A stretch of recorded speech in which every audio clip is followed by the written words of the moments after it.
Welcome dear students, discovery classes में HR sir आप लोगों का हार्दिक अभिनंदन करते हैं, वेलकम करते हैं और स्वागत करते हैं। दोस्तों, हम लोग रीड कर रहे हैं एनसीईआरटी की books page to page. NCERT के हर पेज में क्या इंपॉर्टेंट पर्सन है उसकी हम आप लोगों के साथ चर्चा कर रहे हैं। एनसीईआरटी के अलावा और कुछ नहीं बता रहे हैं, बहुत सारा नॉलेज है, प्रत्येक टॉपिक का बहुत सारा नॉलेज है, प्रत्येक टॉपिक की एक बुक है, लेकिन हम क्या पढ़ा रहे हैं जो आपकी एनसीईआरटी की बुक में है। और नीट में भी वही पूछा जाता है जो एनसीईआरटी की बुक में है। इसलिए पेज टू पेज, प्रत्येक पेज में क्या क्या पर्सन बन रहे हैं उनसे आपकी चर्चा करवाएंगे, मुलाकात करवाएंगे, आपको बताएंगे और आपको याद करवाएंगे। देखिए, प्रोकैरियोटिक सेल्स के बारे में सबसे पहले खास बात आपकी बुक में बता रखी है कि जो प्रोकैरियोटिक सेल्स जो होती हैं उनके एग्जाम्पल्स हैं। कई स्टूडेंट्स जो होते हैं ना 2-3 साल से नीट की एग्जाम की तैयारी कर रहे हैं, लेकिन फिर भी क्या है वो सही नहीं कर पाते हैं कि कौन सा एग्जाम्पल प्रोकैरियोटिक सेल्स का है। देखिए, प्रोकैरियोटिक सेल जो होते हैं वो रिप्रेजेंटेड बाय, यानी कि किन किन में प्रोकैरियोटिक सेल्स पाई जाती है, कौन कौन से भाई। बैक्टीरिया है, सबको पता है। ब्लू ग्रीन एल्गी है, यह भी सबको पता है। माइकोप्लाज्मा है, यह भी सब लोग जानते हैं, लेकिन कुछ लोग नहीं जानते हैं। माइकोप्लाज्मा और पीपीएलओ यानी कि pleuropneumonia like organism. Mycoplasma prokaryote है, ब्लू ग्रीन एल्गी प्रोकैरियोट्स है, बैक्टीरिया प्रोकैरियोट्स हैं और पीपीएलओ ये भी प्रोकैरियोट्स हैं। पीपीएलओ की फुल फॉर्म क्या होती है? Pleuropneumonia like organism. ये सिंपल सी बात आपकी एनसीईआरटी की बुक में है, लेकिन प्रश्न बनकर के आ जाती है ना तो कई स्टूडेंट्स गलत कर देते हैं। ध्यान रखना, ये क्वेश्चन बनता है। ठीक है, देखिए, फिर जैसे बैक्टीरिया है, किस प्रकार की सेल पाई जाती है? प्रोकैरियोटिक सेल्स इसमें पाई जाती है। किसमें पाई जाती है? बैक्टीरिया में किस प्रकार की सेल्स पाई जाती है? प्रोकैरियोटिक सेल्स पाई जाती है। क्या होती हैं इनके बारे में चर्चा बाद में करेंगे, लेकिन फिलहाल ये प्रश्न देखिए आपके सामने कि the 4 basic shapes of bacteria. Bacteria के 4 बेसिक शेप्स हैं, 4 प्रमुख आकार के जीवाणु बताए गए हैं आपकी बुक में। तो ये भी ध्यान में रखना, क्या भाई? बेसिलस है, कोकस है, विब्रियो है और स्पाइराइलम है। ठीक है, ये बेसिलस जो होता है ना, कई बार पूछ लेते कि रोड शेप्ड बैक्टीरिया कौन से होता है? रोड शेप्ड बैक्टीरिया कौन से होते हैं? बेसिलस। रोड शेप्ड बेसिलस याद रखना इनको। स्फेरिकल होते हैं कोकस। स्फेरिकल मतलब रोड शेप्ड, एक छड़ के आकार के बैक्टीरिया जो होते हैं वो होते हैं बेसिलस। रोड जानते हो ना, जिसको अपन जनरली राड कहते हैं। तो रोड शेप्ड बैक्टीरिया जो होते हैं एक दंडाकार छड़ी के आकार के होते हैं, road shaped bacteria. कोकस bacteria, spherical bacteria किस प्रकार के होते हैं भैया? इस सर्कुलर होते हैं, एक तरह से मान लीजिए आप। स्फेरिकल बैक्टीरिया किस प्रकार के होते हैं? सर्कुलर होते हैं, गोला टाइप। कोकस होते हैं, इनको स्फेरिकल बैक्टीरिया जो होते हैं उनको कोकस बैक्टीरिया शेप में होते हैं ये। फिर कोमासेप्ट विब्रियो। कोमासेप्ट बैक्टीरिया जो होते हैं वो क्या कहलाते हैं? कोमासेप्ट। ये कोमा जो होता है ये कोमासेप्ट बैक्टीरिया है। इस प्रकार के बैक्टीरिया कौन से होते हैं? विब्रियो होते हैं। Vibrio means comma shaped bacteria is called vibrio. ठीक है, और स्पाइरल बैक्टीरिया स्पाइराइलम। आ गई बात समझ में? तो 4 basic shapes of bacteria are bacillus, coccus, vibrio और स्पाइराइलम। समझ गए बात को? ये 4 बेसिक शेप्स हैं, याद रखना जरूरी है, क्योंकि सिंपल सी बातें हैं। पूरी एग्जाम में जो 90% आते हैं बिल्कुल इजी आते हैं, लेकिन आपको इंस्टीट्यूट में इतना विशाल भंडार बताया जाता है कि उसमें एनसीईआरटी की बातें नीचे दब जाती हैं, और आप समझ में नहीं आता आप लोगों को कि क्या निकाले, कौन सी इंपॉर्टेंट बात है। पूछते किस में है? एनसीईआरटी की बुक्स में से पूछते हैं। तो ये खास बात इस पेज की। नेक्स्ट पेज में क्या खास बात है? देखिए, नेक्स्ट पेज में है प्रोकैरियोटिक सेल के बारे में। आपको पता है बैक्टीरिया में पाए जाते हैं। क्या खास बात है इसकी हम चर्चा करेंगे आपकी बुक के अकॉर्डिंग। प्रोकैरियोटिक सेल में जो होती है ना, सेल वॉल जो होती है जनरली प्रेजेंट होती है। क्या पाया जाता है, क्या नहीं पाया जाता प्रोकैरियोटिक सेल में, इसकी हम चर्चा कर रहे हैं। सब लोग जानते हो, लेकिन मैं आपको याद करवा रहा हूं, उन बातों के ऊपर फोकस करवा रहा हूं जो आप गलत कर सकते हैं। कि सेल वॉल जो होती है जनरली प्रेजेंट, सेल वॉल जो होती है प्रोकैरियोटिक सेल्स में पाई जाती है, लेकिन एक्सेप्शन क्या है, अपवाद क्या है भाई? माइकोप्लाज्मा। माइकोप्लाज्मा जो होता है इनमें सेल वॉल जो होती है वह एब्सेंट होती है, सेल वॉल इनमें नहीं पाई जाती है। किसमें नहीं पाई जाती है भाई? माइकोप्लाज्मा जो है उसमें सेल वॉल एब्सेंट होती है, माइकोप्लाज्मा में सेल वॉल एब्सेंट होती है। क्या पाई जाती है? सिर्फ सेल मेम्ब्रेन पाई जाती है, सेल वॉल एब्सेंट होती है। किसमें एब्सेंट होती है? माइकोप्लाज्मा में। चार बातें हमने बताई आपको कि बैक्टीरिया सेल वॉल प्रेजेंट होती है, blue green algae cell wall present होती है, माइकोप्लाज्मा सेल वॉल एब्सेंट होती है। ये बात आप ध्यान में रखेंगे। सेल मेम्ब्रेन पाई जाती है, साइटोप्लाज्म होता ही है, और खास बात क्या है? Pro nucleus present. इनमें क्या जो न्यूक्लियस जो होता है ना, यहां पर ध्यान में रखना है। यह खास बात नहीं है याद करने वाली। क्या खास बात? आगे चर्चा करेंगे दोनों की कि सेल मेम्ब्रेन की और साइटोप्लाज्म की क्या खास बातें हैं। प्रो न्यूक्लियस प्रेजेंट, ये बात आप ध्यान में रखेंगे। यहां प्रश्न बनता है प्रो न्यूक्लियस का मतलब क्या है? कि प्रो न्यूक्लियस का मतलब इसमें न्यूक्लियर मेम्ब्रेन एब्सेंट होती हैं, न्यूक्लियर मेम्ब्रेन एब्सेंट होती है। किसमें? प्रोकैरियोटिक सेल्स में। आपको पता है कि मेम्ब्रेनस ऑर्गेनेलीज जो होते हैं, जो भी झिल्ली युक्त कोशिकांग है, मेम्ब्रेनस ऑर्गेनेलीज जो होते हैं वो प्रोकैरियोटिक सेल में एब्सेंट होते हैं। सिर्फ एक ऑर्गेनेलीज जो होता है जो है इसमें पाया जाता है। कौन सा पाया जाता है? राइबोसोम पाया जाता है। ये आप जानते हैं, लेकिन फिर भी जो खास बातें हैं उनकी और हम चर्चा कर रहे हैं। देखो क्या फैक्ट्स हैं। फैक्ट्स क्या क्या है भी? जो प्रोकैरियोटिक सेल जो होती है उसमें जेनेटिक मटेरियल के बारे में देखिए। जेनेटिक मटेरियल क्या होता है? नेक्ट होता है। सही बात है।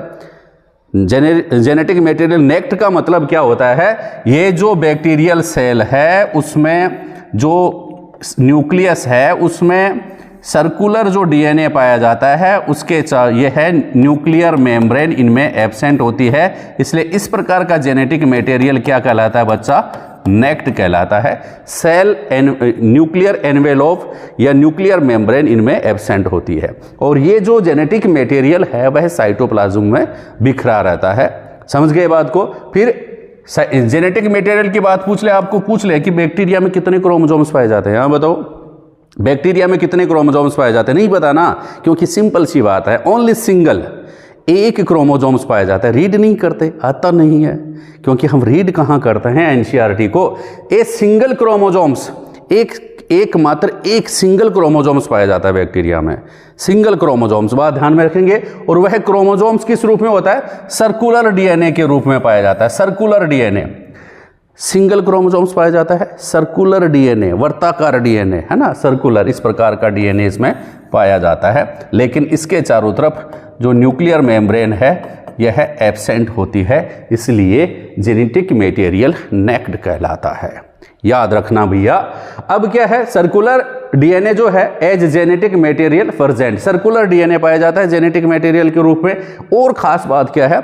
और कई बैक्टीरिया जो है, many bacteria have small circular DNA outside the genomic DNA. मतलब जीनोमिक जो डीएनए है इसके अलावा एक और सर्कुलर डीएनए इसमें पाया जाता है। किसमें पाया जाता है? स्मॉलर देन जीनोमिक डीएनए, इससे थोड़ा सा छोटा होता है। इसको क्या कहते हैं बच्चा? प्लाज्मिड कहते हैं। क्या कहते हैं बच्चा? प्लाज्मिड कहते हैं। इतनी सी बात आप ध्यान में रखना, सुपर इंपॉर्टेंट प्रश्न है। प्लाज्मिड क्या होता है? कि बैक्टीरिया जो होते हैं उनमें जीनोमिक डीएनए के अलावा many bacteria have small circular DNA outside the genomic DNA, होता है साइटोप्लाज्म में ही, लेकिन outside the genomic DNA is called क्या? प्लाज्मिड। बात समझ में आ गई? प्लाज्मिड इसको कहते हैं। अब खास बात और क्या बता रखी है एनसीईआरटी में? सिर्फ और सिर्फ एनसीईआरटी हम रीड कर रहे हैं, इसके अलावा कुछ नहीं। बहुत सारी बातें हैं, लेकिन ये जो रीड कर लेंगे ना तो 90/90 आएंगे, ऐसे नहीं 89 आ गए। ठीक है, इसका रिवीजन कर लेंगे तो 90/90 आएंगे, ऐसा नहीं है 89 सही हो जाएंगे। पर याद रखना सिर्फ एनसीईआरटी पढ़ना। देखिए प्लाज्मिड के बारे में मैंने आपको बताया कि प्लाज्मिड के बारे में आपको मालूम पड़ गया कि जीनोमिक डीएनए जो है उसके अलावा एक और circular DNA, smaller than genomic DNA, एक और सर्कुलर डीएनए पाया जाता है जिसको अपन क्या कहते हैं? प्लाज्मिड कहते हैं। तो ये क्या है? प्लाज्मिड की खास बात क्या है? देखिए, the plasmid DNA confers unique phenotypic characters.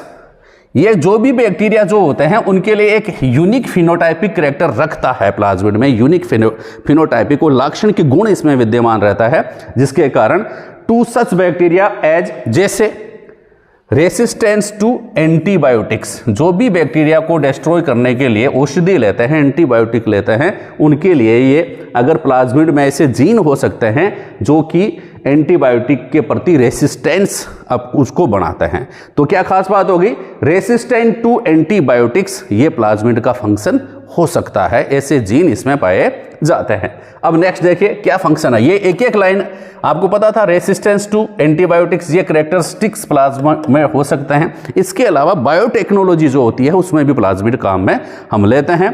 और बायोटेक्नोलॉजी के अलावा जनरल रिप्रोडक्शन जो होता है, किसमें, बैक्टीरिया में रिप्रोडक्शन जो होता है ना, उसमें भी प्लाज्मिड के थ्रू भी कुछ जीन एक बैक्टीरिया से दूसरे बैक्टीरिया में ट्रांसफर होते हैं, जिसको क्या कहते हैं, ट्रांसफॉर्मेशन कहते हैं, रूपांतरण की प्रक्रिया कहते हैं। देखिए the plasmid DNA used to bacterial transformation, ये देखिए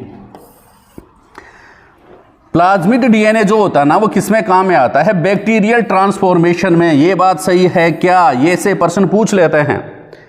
bacterial transformation with foreign DNA, और बायोटेक्नोलॉजी में फॉरेन डीएनए जब होता, जो भी उसमें शामिल करता है ना फॉरेन डीएनए, अदर ऑर्गेनिज्म का डीएनए जो होता है उसको फॉरेन डीएनए कहते हैं। वो फॉरेन डीएनए जो होता है वो दूसरे बैक्टीरिया में ट्रांसफॉर्मेशन अगर करना है तो किसका यूज किया जाता है, प्लाज्मिड का यूज किया जाता है। क्या लिखेंगे, the plasmid DNA used to bacterial transformation with foreign DNA, याद रखना इंपॉर्टेंट है। नेक्स्ट और देखेंगे। अब टाइपिकल बैक्टीरिया की कुछ, ये दोनों बातें किसकी बता दी भैया, प्लाज्मिड की बता दी। प्लाज्मिड के बारे में आपको दो बातें ध्यान में रखनी है कि the plasmid DNA confers unique phenotypic characters to such bacteria as a resistance to antibiotics and the plasmid DNA used to bacterial transformation with foreign DNA. ये स्टडी है एक तरह से लाइन टू लाइन स्टडी, प्रत्येक line से मैं प्रश्न बना रहा हूं और आपको बता रहा हूं, आपको याद होना चाहिए। ठीक है, देखिए और क्या है, टाइपिकल बैक्टीरिया का इसमें साइज बता रखा है कि इसका माप क्या है, माप क्या है। एक से टाइपिकल बैक्टीरिया जो होते हैं, ये भी प्रश्न गलत हो जाते हैं कई बार, तुलनात्मक कंपैरेटिवली दो कॉलम बना देते हैं और उसमें आपसे तुलना करवाते हैं कि क्या कौन सा सही है, कंपैरिजन करवा ही लेते हैं। तो इस प्रकार का प्रश्न बनता है, आपको याद रखना जरूरी है। एक भी प्रश्न छूटा तो ये मान लो कि सुरक्षा चक्र टूटा, सिलेक्शन नहीं होगा। एक प्रश्न आपको कंपटीशन से बाहर कर सकता है, इसलिए याद रखें प्रत्येक छोटा प्रश्न इंपॉर्टेंट होता है। छोटे प्रश्नों से ही बड़े प्रश्न बनते हैं। इतनी सारी बातें याद होगी ना तो आप बड़ा प्रश्न भी, बड़े प्रश्न का भी आंसर दे सकते हैं। तो टाइपिकल बैक्टीरिया का साइज कितना होता है, 1 to 2 माइक्रोमीटर, 1 से 2 माइक्रोमीटर, सिंपल सी बात है। पीपीएलओ का होता है 0.1 माइक्रोमीटर और वायरस का क्या होता है 0.02 से 0.2 माइक्रोमीटर। याद रखना, इसका मतलब क्या है, पीपीएलओ जो होते हैं इससे भी छोटे क्या होते हैं, वायरस होते हैं, लेकिन वायरस क्या होता है, नॉन लिविंग होते हैं। प्रश्न देखिए किस प्रकार से पूछा जा सकता है इसमें कि जो सब निम्नलिखित, जैसे ऑप्शन दे देंगे उनमें से आपको सबसे स्मॉल साइज का ऑर्गेनिज्म आपको छांटना पड़ेगा। सबसे स्मॉल साइज किसका है तो ये आप लोगों से पूछ ले, तो अगर लिविंग और नॉन लिविंग देंगे ना तब तो क्या है, आपको पीपीएलओ छांटना पड़ेगा कि पीपीएलओ जो होता है 0.1 माइक्रोमीटर होता है और यहाँ पर वायरस जो होते हैं ना वो पीपीएलओ से भी छोटे होते हैं। ठीक है ना, वायरस जो होते हैं ना बैक्टीरिया से भी छोटे होते हैं, माइकोप्लाज्मा से भी छोटे होते हैं, पीपीएलओ से भी छोटे होते हैं। ठीक है, ये बात आप ध्यान में रखेंगे। इसके अलावा प्रोकैरियोटिक सेल जो होती है उसमें राइबोसोम पाए जाते हैं, सब जानते हैं राइबोसोम पाए जाते हैं। राइबोसोम के बारे में जस्ट आगे हम रीड कर रहे हैं तो पर ध्यान में रखना। इसके अलावा in the form of inclusions mesosome पाया जाता है। इंक्लूजियंस जो साइटोप्लाज्म में ऑर्गेनेलीज एब्सेंट होती हैं, राइबोसोम पाया जाता है। इसके अलावा जो चीज़ें पाई जाती हैं राइबोसोम के अलावा, इनको क्या कहते हैं, इंक्लूजियंस कहते हैं।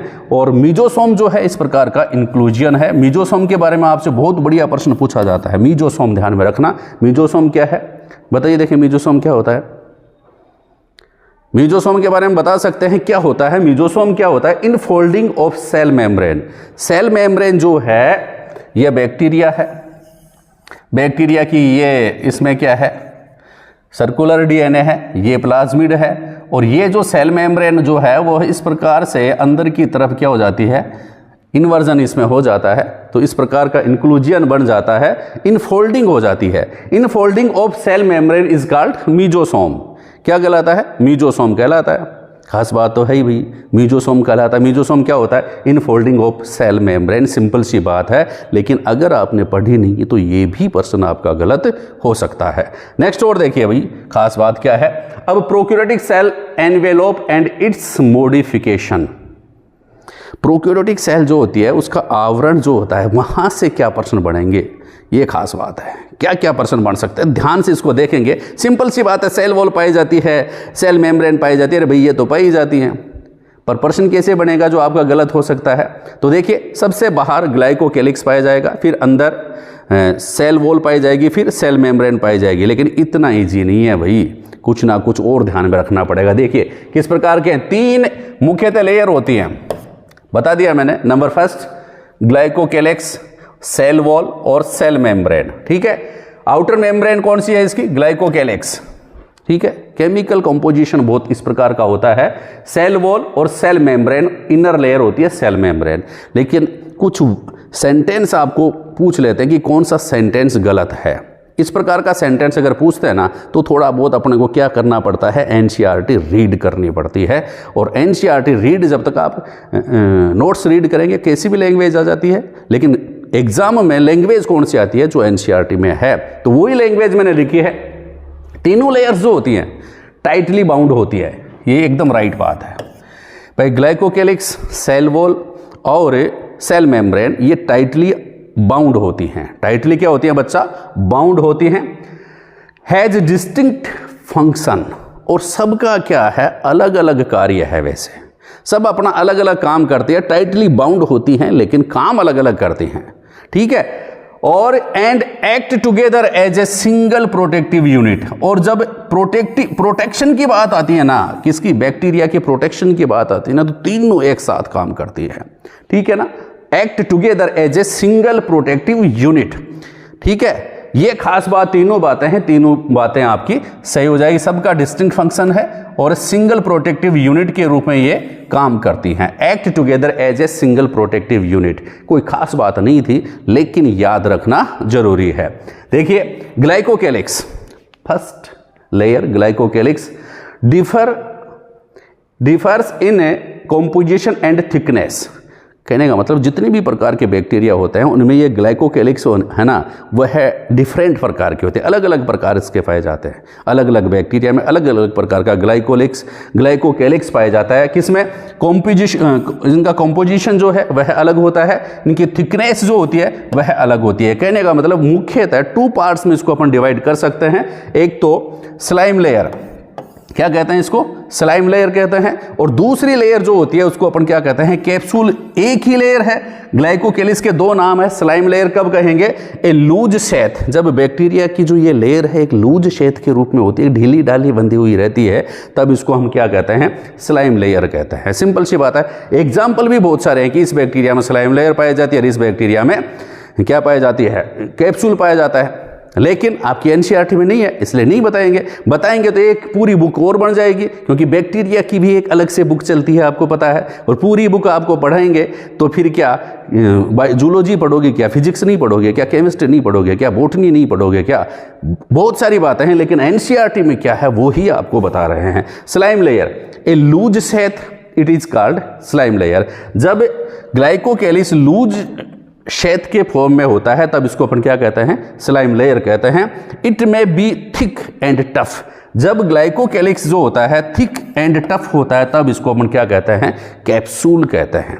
क्या कहते हैं बच्चा? कैप्सूल कहते हैं। अब और थोड़ा सा हम आगे और देख लेते हैं, इसके आगे क्या खास बात है। देखिए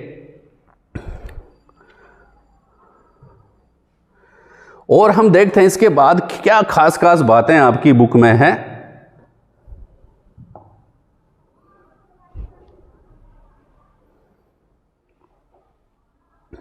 देखिए प्रोकैरियोटिक सेल में दूसरा जो लेयर आती है उसको अपन क्या कहते हैं? Plasma membrane. क्या है भाई? Plasma membrane. सेल वॉल जो है, सेल वॉल के बारे में भी चर्चा करेंगे। प्लाज्मा मेम्ब्रेन है, तो प्लाज्मा मेम्ब्रेन में क्या खास बात है?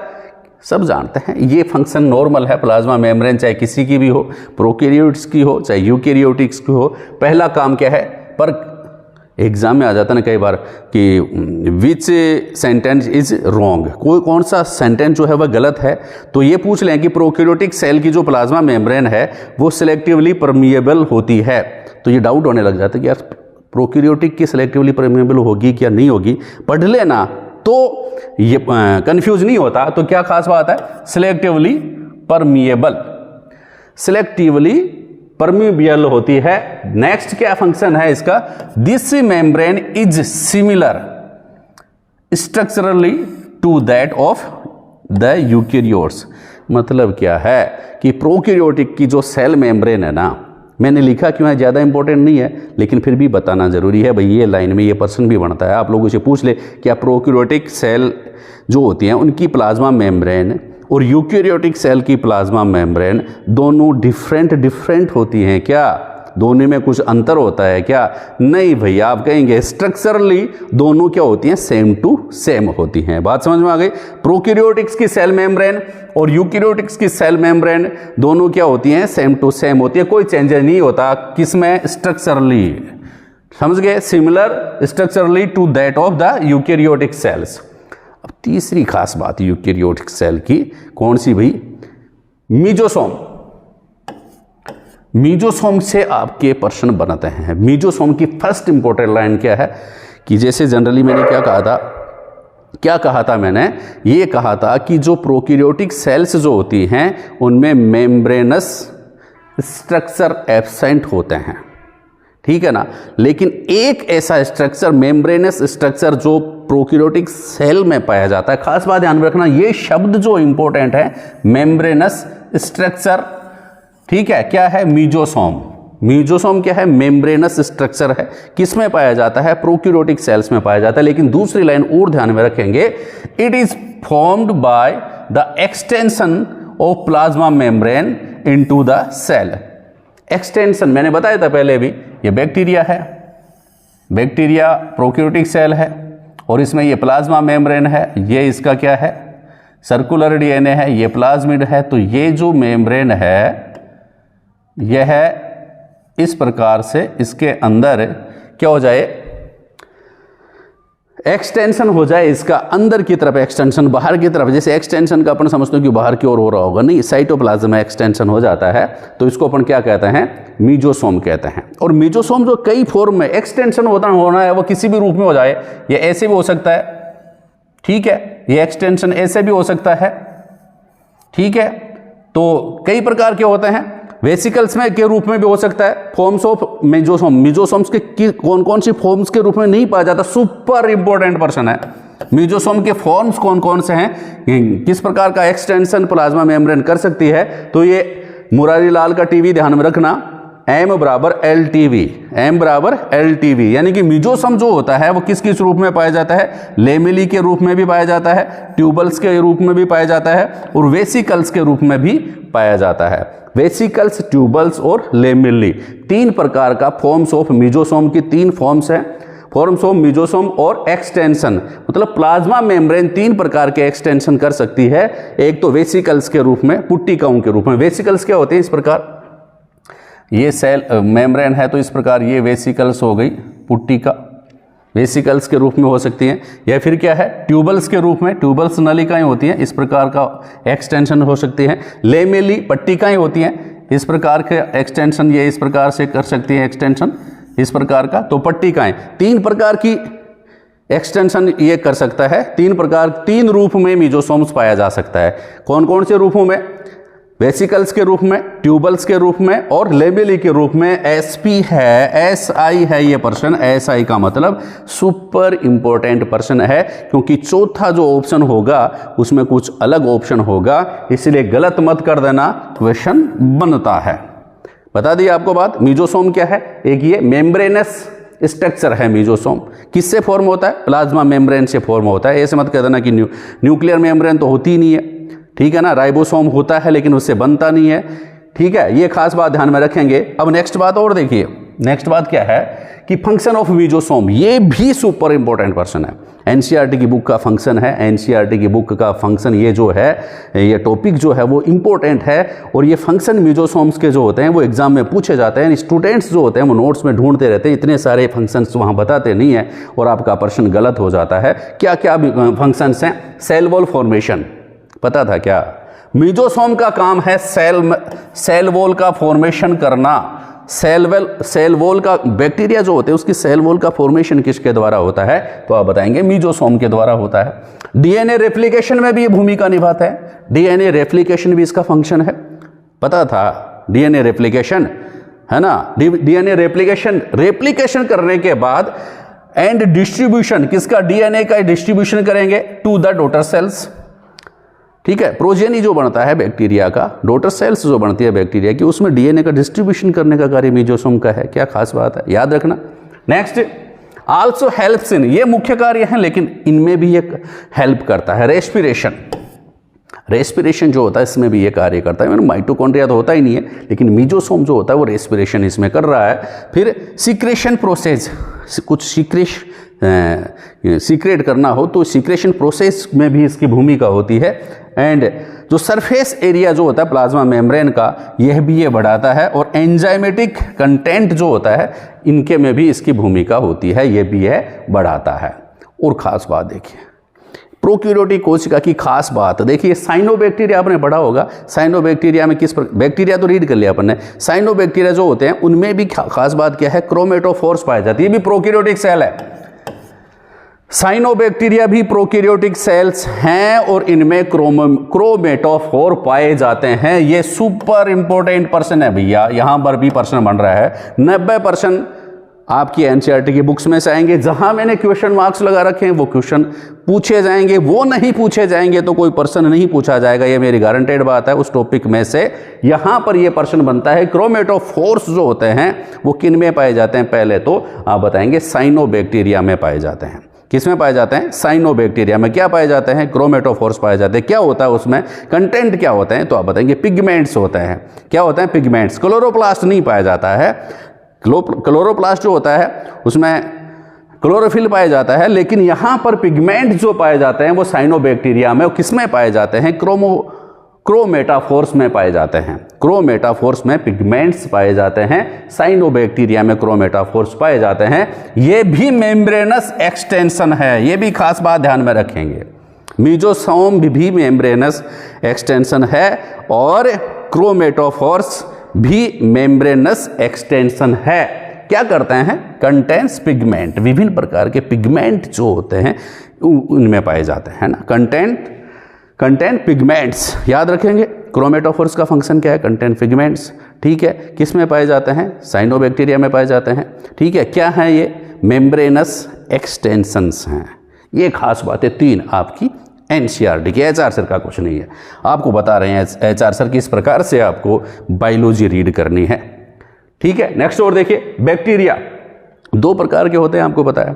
मोटाइल जो चलते हैं, चलते फिर घूमते फिरते रहते हैं, गतिशील होते हैं। नॉन मोटाइल जो चलते फिरते नहीं है। मोटाइल्स एंड नॉन मोटाइल्स 2 प्रकार के बैक्टीरिया हैं। अब चलने फिरने वाले बैक्टीरिया जो होते हैं ना, उनमें फ्लैजेलम पाया जाता है।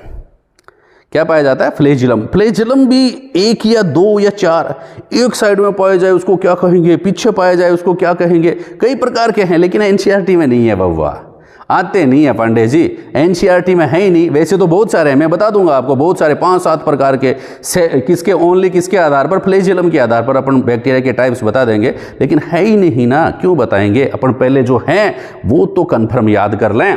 क्या है? Bacteria motile and non motile होते हैं। जो मोटाइल बैक्टीरिया जो होते हैं उसमें फिलामेंटस एक्सटेंशन पाया जाता है। ध्यान में रखना, ये क्या है? फिलामेंटस एक्सटेंशन, यहां फोकस करना जरूरी है। फिलामेंटस एक्सटेंशन है, ये मेम्ब्रेनस एक्सटेंशन नहीं है। मेम्ब्रेन्स का जिसको कहेंगे कि मेम्ब्रेन के द्वारा बना हुआ एक्सटेंशन। ठीक है, ये क्या है?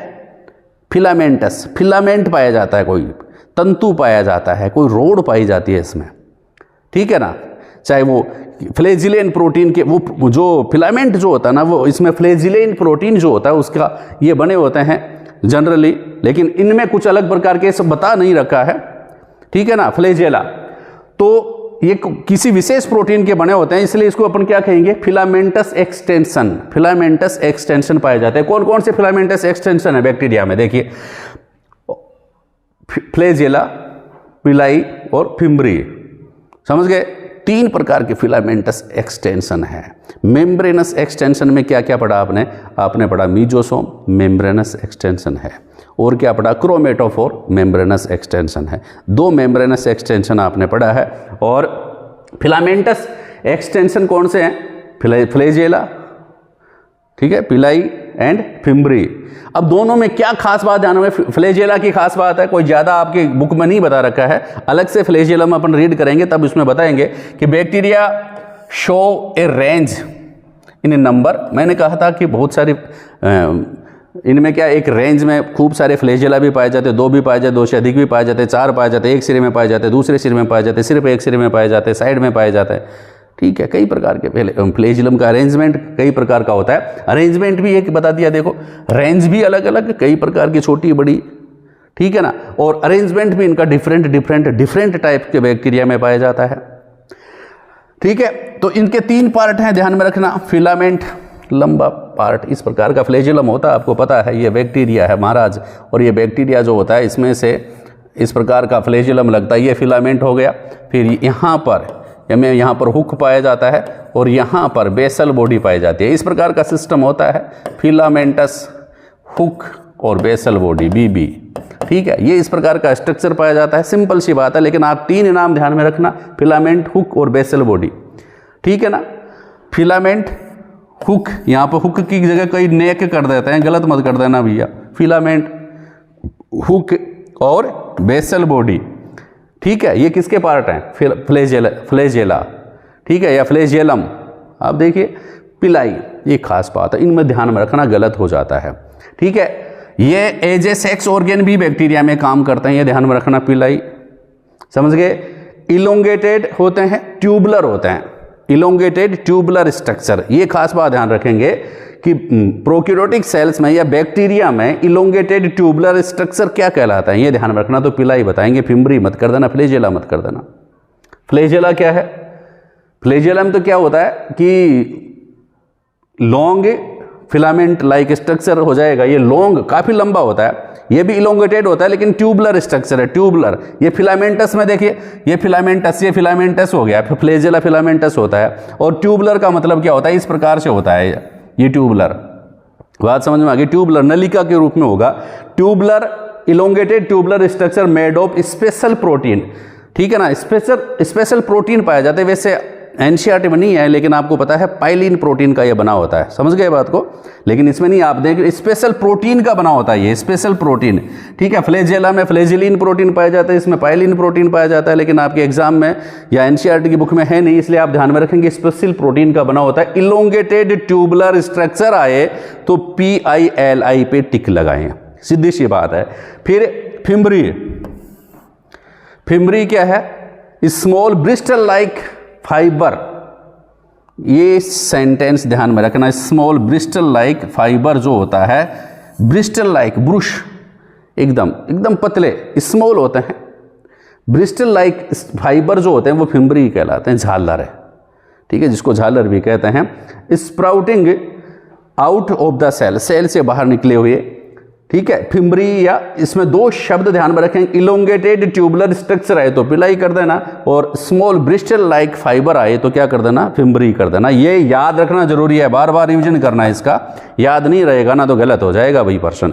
क्योंकि एक चैप्टर में अगर आपने एक लाइन भी मिस कर दी और उसी में से पर्सन बन गया तो ये मान लो कि आपकी उस चैप्टर की मेहनत जो है ना वो गायब हो गई है, ठीक है। वो पढ़ा या नहीं पढ़ा इससे कोई मतलब नहीं है, इसलिए प्रत्येक लाइन का बार बार रिवीजन करें।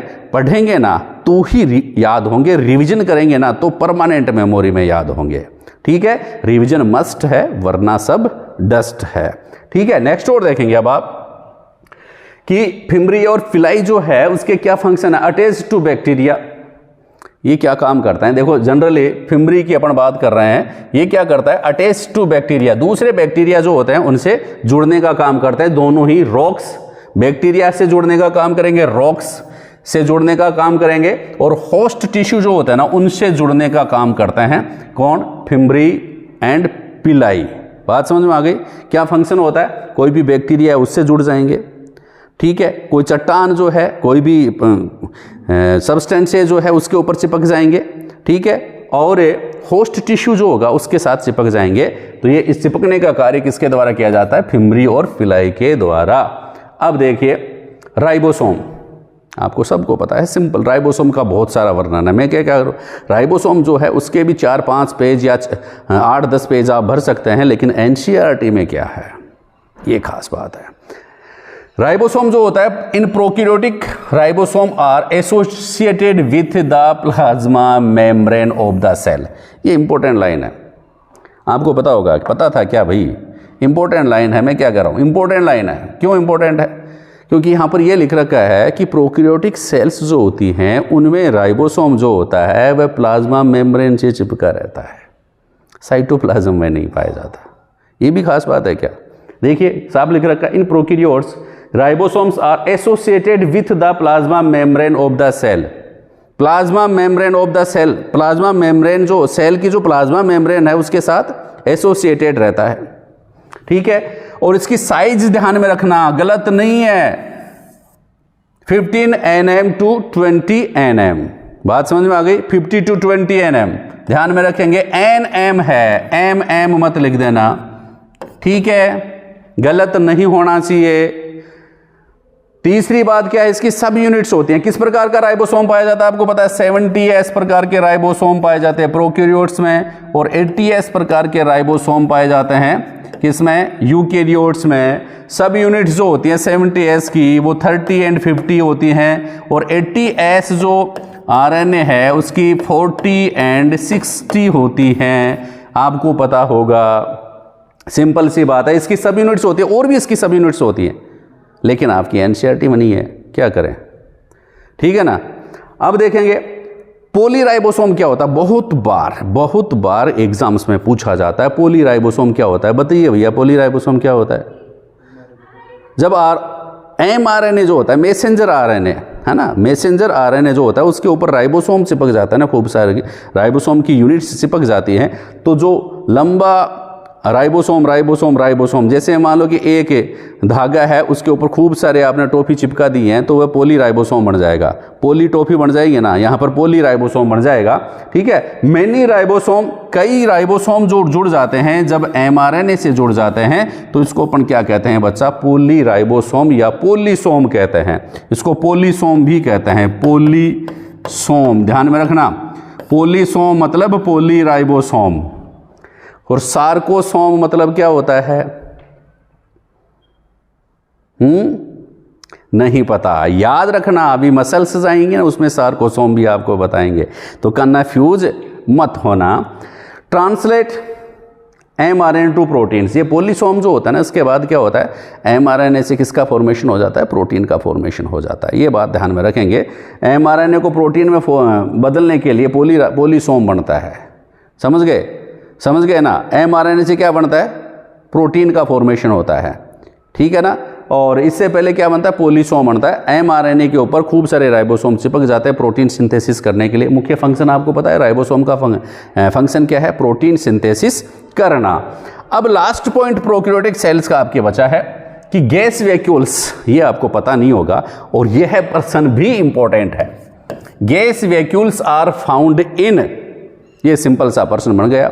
गैस वैक्यूल्स किस में पाई जाती हैं बच्चा, तो आप बताएंगे फोटोसिंथेटिक बैक्टीरिया में पाई जाती हैं, ठीक है। अब एक ही ऑप्शन हो, जैसे फोटोसिंथेटिक बैक्टीरिया और कीमो सिंथेटिक बैक्टीरिया, इस प्रकार का ऑप्शन हो तब तो आप कर देंगे कि फोटोसिंथेटिक बैक्टीरिया में पाया जाता है। लेकिन किस में नहीं पाए जाते, देखो ब्लू ग्रीन फोटोसिंथेटिक बैक्टीरिया में पाया जाता है क्या, gas vacuoles. Purple photosynthetic bacteria में पाई जाती हैं गैस वैक्यूल्स, और ग्रीन फोटोसिंथेटिक बैक्टीरिया जो होते हैं उनमें गैस वैक्यूल्स पाए जाते हैं। इसके अलावा कोई ऑप्शन आप लोगों से फोर्थ दे तो आप जैसे मान लो येलो लिख दिया मैंने या रेड लिख दिया, तो टिक क्या कहाँ लगेगा, यहाँ लगना चाहिए, क्योंकि इनमें तो गैस वैक्यूल्स पाई जाती है, इनमें गैस वैक्यूल्स नहीं पाई जाती। तो बच्चों ये थी खास क्लास, ओनली एनसीईआरटी बेस्ड।